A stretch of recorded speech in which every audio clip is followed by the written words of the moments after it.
नमस्कार दोस्तों, मैं हूं आपका राहुल नजरधने और आप देख रहे हैं आपका channel knowledge by mister R N.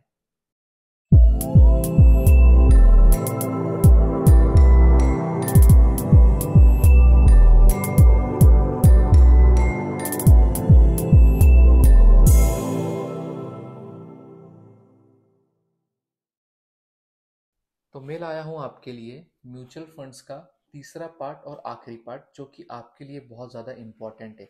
First part में आपने समझा कि म्यूचुअल फंड आखिर होता क्या है, ये काम कैसे करता है और आपके पैसों को कैसे इन्वेस्ट करता है। दूसरे पार्ट में आपने जाना कि इसके टाइप कैसे होते हैं, एडवांटेज और डिसएडवांटेज। अब लास्ट पार्ट में आप जानेंगे कि म्यूचुअल फंड से जुड़ी हुई कुछ गलत फहमियाँ या आपके कुछ मिथ्स या आपके कुछ डाउट। जैसे कि म्यूचुअल फंड्स में अगर मैं इन्वेस्ट करता हूँ तो मुझे मेरा होम लोन 0% पे मिलने वाला है। अगर मैं म्यूचुअल फंड में इन्वेस्ट करता हूँ तो मैं अपना रिटायरमेंट हंसी खुशी बिता सकता हूँ। तो किस तरीके से सेविंग की जाए और उसका कैलकुलेशन कैसा है, आपको इस वीडियो में समझ में आ जाएगा। शायद ये वीडियो थोड़ा बड़ा हो तो इसे आखिर तक देखें, क्योंकि मैंने इसमें आपके लिए कैलकुलेशन के साथ, रिजल्ट के साथ ये वीडियो को बनाया है। तो चलिए शुरू करते हैं। तो सबसे पहले ये जानते हैं कि हमें किस चीज के लिए कितनी रिस्क वाले म्यूचुअल फंड में हमें इन्वेस्ट करना है। अब मान के चलिए कि आपने अपने बच्चों के एजुकेशंस के लिए म्यूचुअल फंड में इन्वेस्ट किया है, तो आप एक मीडियम रिस्क वाले म्यूचुअल फंड में इन्वेस्ट कर सकते हैं। क्यों? क्योंकि अगर 10 साल बाद उतना रिटर्न नहीं मिला तो आप अपने बच्चों का एजुकेशन उस हिसाब से नहीं कर पाएंगे, फॉरेन कंट्री में नहीं भेज पाएंगे। इसी प्रकार से अगर आपको शादी में इन्वेस्ट करना हो, अपनी बेटी या बेटे की शादी के लिए इन्वेस्ट करना हो, तो आप रिस्क नहीं ले सकते। आपको एक सेफ म्यूचुअल फंड में इन्वेस्ट करना होगा कि आज मेरे बेटे की उम्र 5 साल है, तो 20 साल बाद मुझे सर्टन ऑफ अमाउंट, कम से कम इतनी अमाउंट मिलनी चाहिए। तो आप रिस्क नहीं ले सकते। आप एजुकेशन के लिए रिस्क नहीं ले सकते, आप शादी के लिए रिस्क नहीं ले सकते। उसी प्रकार से आप रिटायरमेंट के लिए रिस्क ले सकते हो। उसी प्रकार से आप हॉलीडेज स्पेंड करने के लिए रिस्क ले सकते हो। मान के चलिए कि आपने 5 साल के बाद या 10 साल के बाद आपने रिटायरमेंट प्लान किया है वर्ल्ड टूर के लिए, तो आप उसमें हाई रिटर्न के म्यूचुअल फंड में इन्वेस्ट कर सकते हो। अगर थोड़ा बहुत प्रॉफिट कम भी हुआ तो शायद आप आउट ऑफ कंट्री ना जाओ, आप इंडिया में ही अपना वर्ल्ड टूर करें या आप इंडिया का ही भ्रमण करें। उसी प्रकार से अगर आप एजुकेशन या शादी में इन्वेस्ट करते हो तो आप अपने बच्चों के फ्यूचर के साथ रिस्क नहीं ले सकते। तो आपको ध्यान में रखना होगा कि किस चीज के लिए किस म्यूचुअल फंड में आप इन्वेस्ट करें। अब जिस टॉपिक के लिए आप इस वीडियो में बने हुए हैं अब तक, कि अगर मैं होम लोन का इंटरेस्ट पूरा का पूरा रिटर्न लेना चाहता हूं तो वो कितना सेफ है और प्रैक्टिकली मेरा लॉस है या प्रॉफिट है, तो मैं आपको एक प्रैक्टिकल एग्जांपल देने वाला हूं, एक 25 लाख के लोन का। तो इसके आगे इस वीडियो को ध्यान से देखें और ध्यान से समझें। अब शायद मेरा थोड़ा बहुत ध्यान लैपटॉप में रहेगा, क्योंकि हम लाइव कैलकुलेशन करने वाले हैं इस वीडियो में कि एक एवरेज पर्सन अगर 25 लाख रुपीज का होम लोन लेता है तो उसने म्यूचुअल फंड में कितना इन्वेस्ट करना चाहिए और ये वाकई में कितना प्रॉफिटेबल है। कैलकुलेशन स्टार्ट करने से पहले मैं आपको एक म्यूचुअल फंड से रिलेटेड एक एजुकेटेड पर्सन और एक रिपोर्टेड यूट्यूब चैनल का वीडियो दिखाना चाहूंगा, जो कि शायद 30 या 1 मिनट का है। तो आप जरूर पहले देखें, हम फिर अपना कैलकुलेशन चालू करते हैं। एसआईपी का चक्कर है ना, बहुत फ्रॉड है एक तरह से। अगर एक आदमी 10,000 रुपए पर मंथ डालता है फिक्स्ड एसआईपी और वो 20 साल तक चलाता है, he gets 12% rate, because long term Nifty में 12% रिटर्न है। दूसरा बंदा है जो 10,000 रुपए साल का डालता है, वो डालता है बॉन्ड फंड में जिसमें सिर्फ 8% मिलते हैं और वो रखता है 20 साल। बट उसका एक ही डिफरेंस है, हर साल 10,000 increases by 10%। Absolute value at the end of 20 years, person B is higher. So the interesting part of this is it is so non intuitive कि you don't have to chase the return. आप बढ़ा दो अपनी investment. लोग सोचना नहीं चाहते इस डायरेक्शन में। इनकम बढ़ते से ही आपने खर्चे भी बढ़ा लिए, ये आपको करना याद रह गया, करेक्ट है ना। बट इन्वेस्टमेंट को बढ़ाना क्यों याद नहीं रहा, और इस वजह से लोग वो कंपाउंडिंग वाले कैलकुलेटर्स होते हैं ना इंटरनेट पे, उनको एक्सप्लॉइट करते रहते हैं ज़बरदस्ती कि मैं अमाउंट तो छोटा सा डालूंगा, पीरियड भी कम कर देता हूँ, चलो 20 साल में 10 साल में कंपाउंडिंग करते हैं। अब वो करोड़ों रुपए का नंबर अचीव करने के लिए मेरे को बस 18% ही तो चाहिए रिटर्न। कैलकुलेटर में 12% से आगे जाने के लिए दे शुड चार्ज 10 रुपए डाल, मैं फिर तेरे को जाने दूंगा आगे। चलिए, तो आपने भी वीडियो देख लिया है। अगर आप इस वीडियो का पूरा ब्रॉडकास्टिंग देखना चाहते हैं तो मैं डिस्क्रिप्शन में लिंक दे दूंगा, जाइए उस वीडियो को ध्यान से देखिए। लेकिन अब हम शुरू करते हैं अपना कैलकुलेशन कि अगर मैंने होम लोन लिया है तो सही में मुझे 0% पे मिलने वाला है, इसमें मेरा लॉस है या प्रॉफिट है। ठीक है। तो अभी आपको स्क्रीन पे दिख रहा होगा EMI calculator and then SIP calculator. किस तरीके से आपको बताया जाता है कि आपको आपका होम लोन 0% पे मिलने वाला है। लेकिन अगर आप एजुकेटेड फाइनेंसर के वीडियो समझोगे म्यूचुअल फंड्स में तो आपको पता लगेगा कि इसमें कितना फ्रॉड है, कितनी हकीकत है और कितनी गलतियां हैं और वाकई में आपको सेविंग हो रही है या नहीं। तो अब मान के चलिए कि आपने लोन लिया 25 लाख का, 25 लाख रुपीस का आपने लोन परचेस किया। हम अभी का रेट ऑफ इंटरेस्ट चल रहा है 8.5 से लेके 9% तक, तो हम एग्जाम्पल के तौर पे आज लेंगे 9%, क्योंकि 6.5 रेट ऑफ इंटरेस्ट शायद अभी फिर से मिलना बहुत ही इम्पॉसिबल हो कुछ सालों तक। तो हम 8.5 और 9% इसके बीच का 9% हम कैलकुलेट करते हैं 9%। ठीक है। तो आपको 25 लाख रुपीस का लोन 9% से 20 साल के लिए, उसका ईएमआई आपको आ रहा है 22,493 से, हम इसको राउंड फिगर में पकड़ते हैं 22,500 रुपीज, जिसमें आपका 20 साल का इंटरेस्ट जाने वाला है 28,98,356 रुपीज, मीन्स 29 लाख। अब आप टोटल अगर 20 साल तक रीपेमेंट करते हो तो आपको जाएगा 53 लाख, ऑलमोस्ट 54 लाख जाने वाला है, 53,98,000। अब आपको जो यहाँ पे ग्राफ दिख रहा है, ये जो ऑरेंज ग्राफ है आपका 53% ये है इंटरेस्ट, और जो ग्रीन वाला है वो है 46% आपका प्रिंसिपल जाने वाला है। जिस प्रकार से आपने 25 लाख का लोन लिया तो उसमें से 29 लाख रुपीस तो आपका इंटरेस्ट ही जाने वाला है, मतलब 115% आपका इंटरेस्ट जाने वाला है, 100% से भी ज्यादा। अब यहाँ पे आप जो ग्राफ देख रहे हैं, ग्राफ के तौर पे भी आप समझ सकते हैं कि मेरा जो इंटरेस्ट है वो ज्यादा जा रहा है और प्रिंसिपल कम जा रहा है। अब जैसे ही आप 20 साल के लिए लोन लेते हो तो आप देखोगे कि जो लास्ट है, लास्ट में आपका प्रिंसिपल ज्यादा है और इंटरेस्ट कम है। उसी प्रकार से स्टार्टिंग में आपका प्रिंसिपल कम है और इंटरेस्ट ज्यादा है। अगर आप लोन कम करना चाहते हो तो आपको क्या करना चाहिए हम ये आगे समझेंगे। लेकिन बाहर क्या किया जाता है कि अगर आपने 25 लाख का लोन लिया तो आपको 0.1% खाली एसआईपी में इन्वेस्ट करना है और आपको आपका पूरा रिटर्न मिल जाएगा। जी हाँ, ये बिल्कुल सही है। अब हम यहाँ पे देखते हैं कि अगर आप 25 लाख का 0.1% मतलब 2500 रुपये, 2,500 रुपये अगर आप इन्वेस्ट करते हो और हम एक एवरेज पकड़ते हैं 12%, कंपलसरी नहीं है कि आपको एक म्यूचुअल फंड 10%, 12%, 50% रिटर्न देगा ही देगा। आपको वो म्यूचुअल फंड चूज करते आना चाहिए कि ये इतना हाईएस्ट रिटर्न देने ही वाला है। अब अगर आप इसे 20 साल तक इन्वेस्ट करते हैं तो आपने इन्वेस्ट किए 6 लाख रुपए, आपको रिटर्न मिला 18 लाख रुपए। ठीक है। और आपको टोटल जो रिटर्न मिला वो मिला 24 लाख रुपए। तो फिलहाल तो यह हमारे इंटरेस्ट को कवर नहीं कर रहा है, तो हम परसेंटेज बढ़ा देते हैं, यहाँ पे हम करते हैं 14%। सो 14% में भी आपको रिटर्न नहीं मिल रहा है तो हम इसको कर देते हैं 15%। अब मान के चलिए कि आपका लक बहुत ही सही रहा, आपने 0.1% इन्वेस्ट किया, आपको 31 लाख, 15% रिटर्न मिल गया और आपका पूरा इंटरेस्ट आपको रिटर्न आ गया। आपको बाहर यही बताया जाता है। ठीक है। अब हम इसे प्रैक्टिकल में कन्वर्ट करेंगे इसके आगे। ठीक है। क्या होता है ना कि जब कभी भी आप किसी म्यूचुअल फंड्स में एजेंट द्वारा इन्वेस्ट करते हो, जैसे कि मैं एक एजेंट हूँ, अगर मैं आपको कहूंगा कि ये 20 साल तक भरते रहिए तो 20 साल तक मुझे उसका कमीशन मिलता रहेगा, तो मैं उसके नेगेटिव पॉइंट्स आपको नहीं बताऊंगा, या फिर लोन को बिना म्यूचुअल फंड्स के भी जल्दी से जल्दी कैसे क्लोज करें ये नहीं बताएंगे। तो अब हम जानेंगे कि विदाउट म्यूचुअल फंड हम लोन को कैसे जल्दी क्लोज कर सकते हैं, उसके साथ में ही म्यूचुअल फंड में भी इन्वेस्ट करें तो हम और सेविंग कैसे कर सकते हैं। तो अब आप ध्यान से देखिए कि 25 लाख का लोन आपने लिया था 9% से। ठीक है। अब 25 लाख का लोन कौन सा व्यक्ति एलिजिबल है? अब हम मान के चलते हैं कि आपकी सैलरी 50,000 है, ग्रॉस सैलरी, जिसमें से आपकी नेट सैलरी जो आपके अकाउंट में आने वाली है वो है 45,000 रुपीज। अब 45,000 रुपीज में से आपका 22,500 रुपीज ईएमआई चले गया।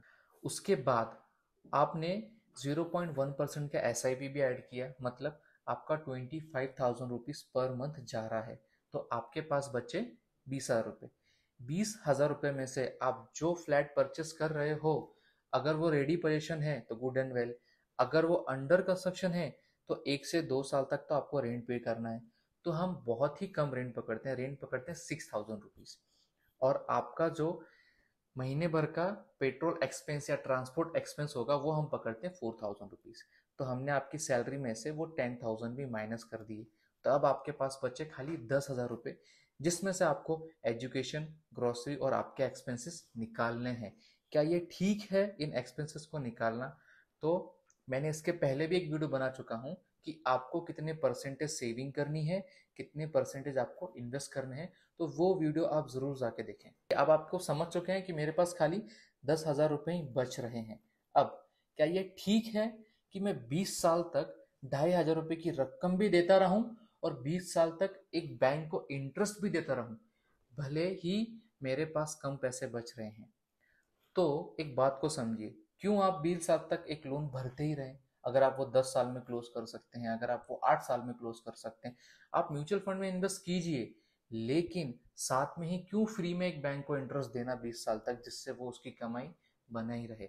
आप क्यों उस लोन को 10 साल में क्लोज नहीं कर सकते? अब हम जानेंगे कि उस लोन को जल्दी कैसे क्लोज कर सकते हैं, एक फॉर्मूला यूज कर या फिर एक ध्येय रख के कि हम अपने लोन अमाउंट में कम से कम इतना प्रिंसिपल डालेंगे। तो हम एक मिडिल क्लास के हिसाब से तय करते हैं कि अब लोन कैसे क्लोज करना है। अब यहाँ पे आपने 25 लाख का लोन लिया, 9% से 20 साल के लिए आपका 29 लाख रुपीज के आसपास आपका इंटरेस्ट जाने वाला है। ठीक है।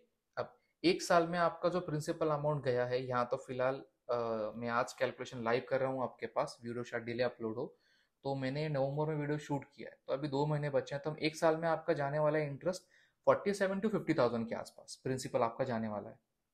इसमें हम ऐड करेंगे 1 लाख रुपीज। लोन लेने के 1 साल बाद अगर आप उसमें 1 लाख रुपए भरते हो तो आपकी जो प्रिंसिपल अमाउंट है वो रहेगी 23,50,000, 23,50,000। ठीक है। आपका ईएमआई था 22,500 रुपीज। अब आपने 1 लाख रुपए अगर लोन में भरा तो आपके कितने साल कम होंगे और कितना उससे आपका इंटरेस्ट बचेगा, हम ये लास्ट में कैलकुलेशन में जानेंगे। तो देखिए, 22,532 रुपये, 32 रुपये ईएमआई में इंक्रीज हुए, 32 से 50 रुपये, और आपके 3 साल कम हो गए। बी प्रैक्टिकल, 2 साल कम हो गए क्योंकि 1 साल तो आपने ईएमआई भरा है बाकायदा नियम के अनुसार। अब आपका जो ईयरली है वो कितना जा रहा है? 62,000, 68,000, मतलब आपके प्रिंसिपल में भी बढ़ोतरी हो चुकी है। अब हम इसमें अगर फिर से 1 लाख रुपए भरते हैं तब आपका प्रिंसिपल कितना बाकी रहेगा? 21,88,000 रुपीज। ओके। आपका ईएमआई फिर से कम हो गया। अब हम इसको करते हैं 14 ईयर्स के लिए। आपके ईएमआई में, हाँ, 22,500 था, अब 22,921 हो गया, मतलब 500 रुपये इंक्रीज हो गया सेकेंड ईयर में। ठीक है। लेकिन 28 लाख या 29 लाख का जब आपका इंटरेस्ट जा रहा था वो आ चुका है डायरेक्टली 16,67,000 पर। यही आपने लाखों बचा लिए। एंड तक बने रहिए, आपको पता लगेगा कि आप कितने सेव कर रहे हो और कितने आपका लॉस में जा रहा है। जैसे कि आप देख रहे हैं, पहले आपका 50,000 रुपीज प्रिंसिपल था, बाद में 62 हुआ, अभी 83 हो गया। हमने अभी सेकेंड ईयर में सेकेंड टाइम ही प्रिंसिपल भरा है और हमने हमारा जो इंटरेस्ट है बहुत कम कर लिया है। अब आपका आता है थर्ड टाइम जब आप इसमें पैसे भरते हो 1 लाख रुपीज तीसरे साल में। तो अब तीसरे साल में जब आपने पैसा भरा तो इसकी रकम हो जाती है 20 लाख रुपए। ठीक है। आपका ईएमआई फिर कम हो चुका है, लेकिन हम इसमें अभी ईयर्स कम करने वाले हैं। हम इसको कर देंगे 12 ईयर्स। हमारा 1 साल का बेनिफिट हो चुका है। अब मेरी रकम हो चुकी है 20 लाख रुपए, मेरा ईएमआई हो चुका है 22,700 रुपये। मैंने आपका ईएमआई इवन 1,000 रुपीज से भी नहीं बढ़ाया है, मैं 500 और 700 के बीच में ही इंक्रीज या कम कर रहा हूँ, वो भी 1 या 2 बार। अब 28 या 29 लाख से आप आ चुके हैं 12,70,000 में, 13 लाख के आसपास आप आ चुके हैं। अब लास्ट आपको 3 साल हो चुके हैं प्रिंसिपल भरते हुए। इन 3 साल में हर इंसान की सैलरी इंक्रीज होती है मिनिमम ईयरली 2,000 से। उस प्रकार से महंगाई भी बढ़ती है, तो जी हाँ, घर के यूज के लिए भी लगने ही वाले हैं। हम इस बार हमारा ईएमआई बढ़ाएंगे 2 से 2,500 3 साल बाद। डायरेक्टली 3 साल बाद हम अपना ईएमआई बढ़ाने वाले हैं। अब क्या करेंगे कि अगर आप इसमें चौथे साल 1 ही लाख रुपए डालते हैं और फोर्थ ईयर में आपका 98,000 मीन्स ऑलमोस्ट 1 लाख के आसपास प्रिंसिपल जाने वाला है, तो आपने इसमें 1 लाख रुपए खुद भरे और 1 लाख रुपए आपका लोन रीपेमेंट में से माइनस हो गया, आपका ईएमआई भरने से माइनस हो गया, तो ये हो जाता है 18 लाख रुपए आपका फोर्थ ईयर में। और आपके जो ईयर्स हैं वो हम करेंगे 9, 22,500 या 700 अभी तक आप ईएमआई भर रहे थे, अब हम करने वाले हैं 9 ईयर। अब ईएमआई मैंने आपका 2,000 से इंक्रीज कर दिया है, 2,500 से भी नहीं किया, 22,500 था, मैंने उसको 24,300 कर दिया है 9 साल के लिए। अब एक बात ध्यान में रखिए, हमने लोन लिया था 20 साल के लिए, हमने 4 साल तक हफ्ते भरे, आज आपका लोन है 9 साल के लिए, आपने 7 साल बचा लिए, आपने जो 4 साल तक ईएमआईज भरे उसमें आपका इंटरेस्ट गया 6 to 7 लाख रुपीस, लेकिन जो आपने 7 साल कम किए उसमें आपका इंटरेस्ट बचा 16,92,000 रुपीस। जी हाँ, किसी भी सब्सिडी से बहुत ही ज़्यादा। क्यों? क्योंकि आपने वो फॉर्मूला तोड़ के हर महीने उसमें प्रिंसिपल भरते गए और आपका इंटरेस्ट बचा लिया। अभी आपने 16,92,000 रुपये इंटरेस्ट बचा लिया, तो आपने 4 साल तक कंटिन्यू करा। एक मिडिल क्लास फैमिली के लिए 1 लाख रुपए वो सेव कर सकती है, हर दिवाली में बोनस मिलता है और उनकी वाइफ्स या फैमिली जो सेविंग करती है उसके हिसाब से 1 लाख रुपए वो भर सकते हैं। अगर इससे ज़्यादा आप भर सकते हो तो शायद आप 8 साल में ही आपका लोन क्लोज कर दो। अब आप ये समझ चुके हैं कि लोन को कैसा क्लोज किया जाए। अगर इसी चीज़ को आप कंटिन्यू रखते हो तो आपका प्रिंसिपल बढ़ते जाएगा और इंटरेस्ट कम होते जाएगा और शायद आप 10 साल के अंदर आपका लोन क्लोज कर दो। अब जब एसआईपी में इन्वेस्ट कर रहे थे तो आपने क्या किया, 4 साल 1-1 लाख रुपए भर के 16,92,000 रुपये का इंटरेस्ट बचा लिए। अगर आप एसआईपी कंटिन्यू रखते हो और जो आपको रिटर्न मिलने वाला है अगर वो थोड़ा कम भी हो जाए तब भी आपने 17 लाख के आसपास आपका इंटरेस्ट बचा लिया और एसआईपी आपको 17 लाख का लॉस देगा नहीं। अब ये बात आपको एजेंट क्यों नहीं बताता है? क्यों? क्योंकि आपको 20 साल तक होम लोन भी भरना है और एसआईपी भी भरना है।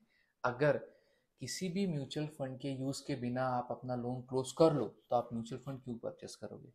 अब म्यूचुअल फंड या एसआईपी बुरी बात नहीं है, लेकिन आपको 0% पे लोन दिया जा रहा है, ये खाली एक वर्ड प्ले है कि जी हाँ आपको एक होंडा सिटी गिफ्ट में मिलने वाली है, बस आप 20 साल तक हमारे शॉप से एक चीज परचेस करते रहिए, तो उनको इतना प्रॉफिट तो हो ही जाएगा कि वो आपको एक होंडा सिटी गिफ्ट कर दे आखिर में। अब म्यूचुअल फंड का यूज कैसे किया जाए?